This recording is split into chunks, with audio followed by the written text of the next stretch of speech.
Run It Back Nation, do you want to get $200 in free bets from DraftKings? Yes, you do. Click the link in the description. Bet $5 on any game tonight, tomorrow, next week, Sunday, Eagles and Jags, whatever you want to do. And if your team wins, you get $200 in free bets only from DraftKings, only from using the link in the description.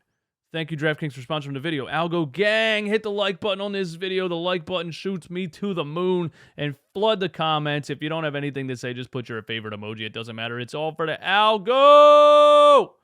Let's get into the video, man.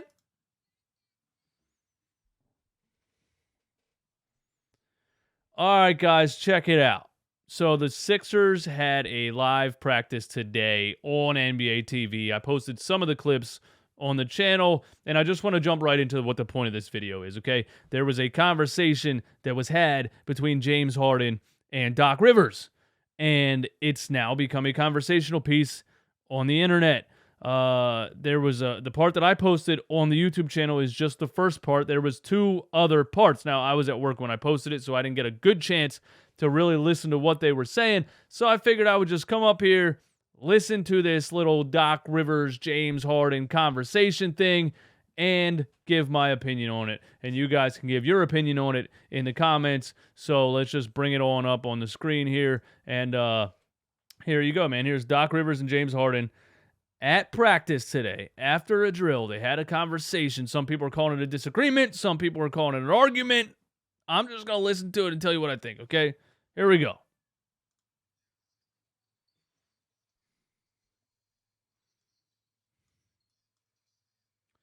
And I got the damn thing muted because I'm an idiot. Hold on a second.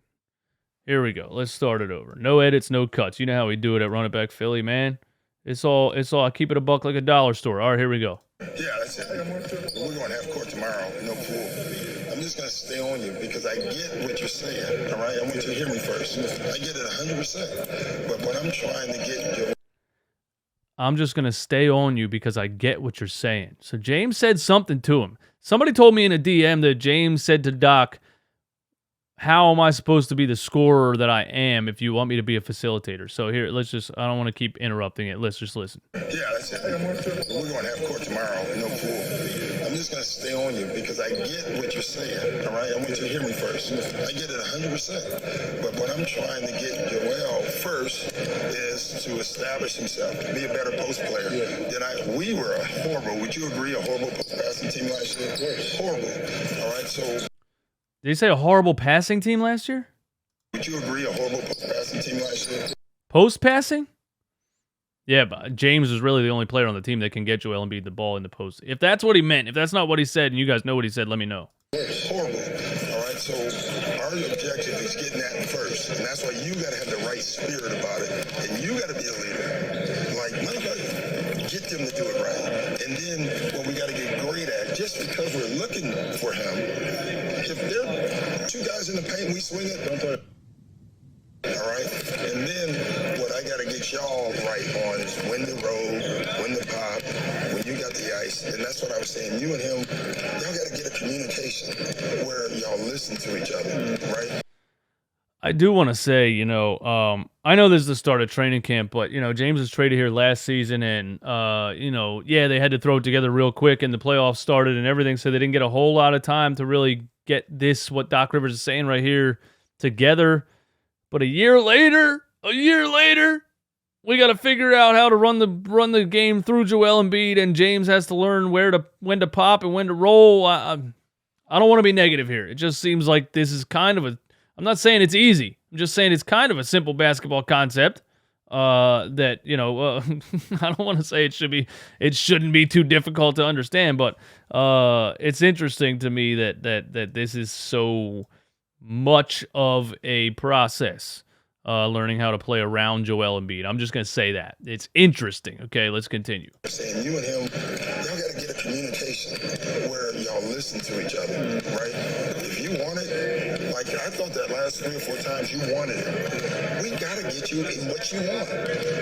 Like you. That last 3 or 4 times you wanted it.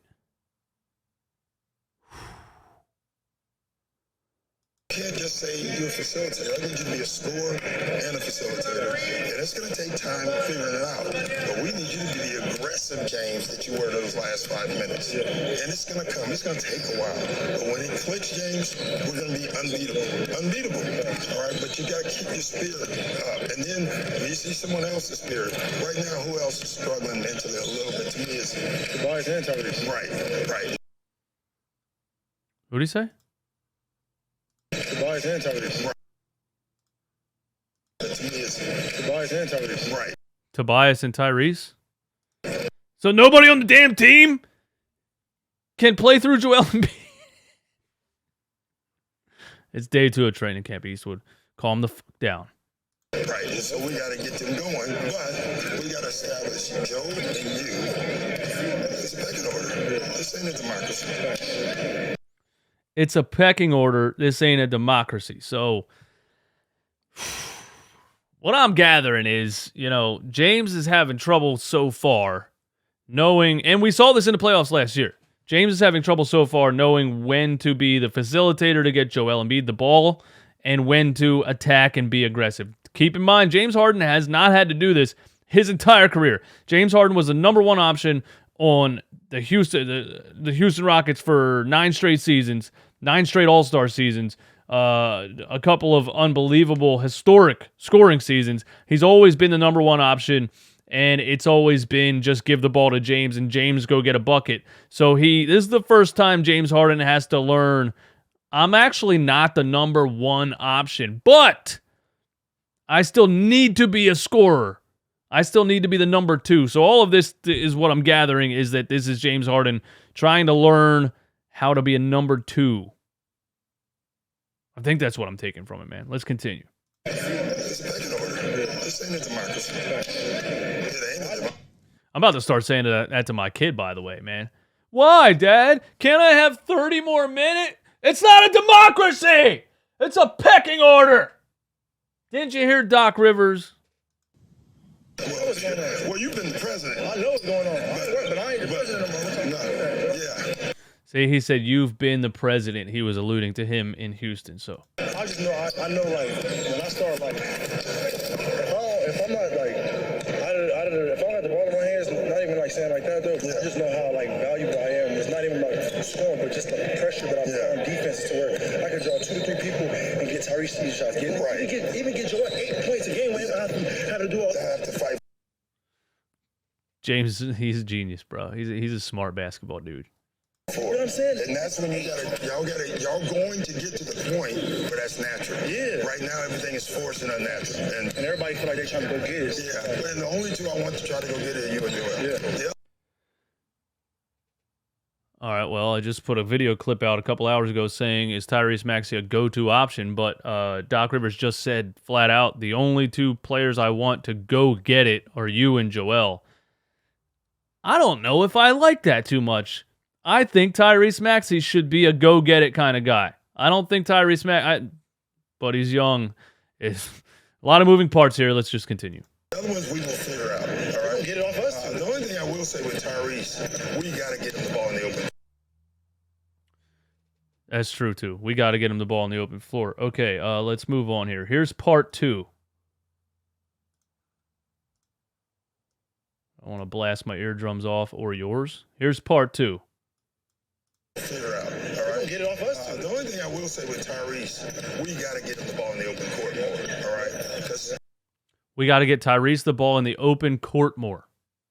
I agree with that. Kid can fly. Let's go. There's not a guy in the league that's going to stop him when he gets it up there. And so when you see him, and then they got to get Tobias to run more. Because if he's running the space, we got Tuck that doesn't miss in the corner. We got Tobias that misses in the corner. We got Tuck that doesn't miss in the corner. I like it. If you can throw it ahead to Tyrese, it's over. Space. Right. But y'all gonna get it. Just keep y'all spirit right. Because to me, y'all spirit, I can see you sometimes, and I can see Joe. And it's a process, bro. Right? Yeah. All right. I want to say this. It was nice to hear that conversation. It was nice to really get an insight of what goes on at practice. I think it gave me a little bit more of a perspective on Doc Rivers and why players love him so much. The way that he just talked to James, it wasn't condescending, it wasn't arrogant, it wasn't my way or the highway. It was very encouraging and it was very friendly, but in charge. So Doc Rivers definitely knows what he's doing with players. That's why a lot of players love Doc Rivers, but that doesn't change the fact that he's a stubborn old dinosaur and he will kill you in the playoffs, and he's blown the most 3-1 leads in the history of the game. So you heard that conversation? Now, there's a part 3. Wait, no, there's not. I thought there was a part 3. All right, that's just the pecking order. It isn't a democracy clip. Okay. Well, there you have it. That's my take on it. Look, the Sixers have a lot of moving parts. James Harden has never had to play basketball like this before, so he has to learn how to be the number 2 option. Joel is number 1. It is what it is. He's the most dominant force in the NBA. He's the most dominant offensive player in the NBA and defensive player in the NBA. Damn it, if you want to go there. So he's number 1. James has to learn how to be number 2, but we can't have what we had in the playoffs last year, which was you shooting the ball 2 times in the second half when Joel was being taken out of the game because he was injured. So you got to be number 2, but you got to be 1B when we need you to be 1B. So James Harden is learning literally a different style of basketball than he's been playing his entire career. So we'll see how it continues throughout training camp. I do think Tyrese Maxey should not be on the back burner. I think it should be 1, 2, 3. I think it should be a big 3. I think there should be a focal point on getting Tyrese Maxey shots and buckets. We'll see if that happens. I don't know, but there it is. That's my response to it. That's my reaction to it. Give me all your thoughts and opinions in the comments. And smash the like button and flood the comments. Put your favorite emoji in there if you have nothing else to say. Only 30% of people that watch these videos are subscribed to the channel. That's fraudulent behavior. Please hit the subscribe button and click the link to get your DraftKings $200 in free bets when your team wins. That's all I got, guys. Y'all have a good day, man. Sixers season's almost back. It's almost back. Let's go.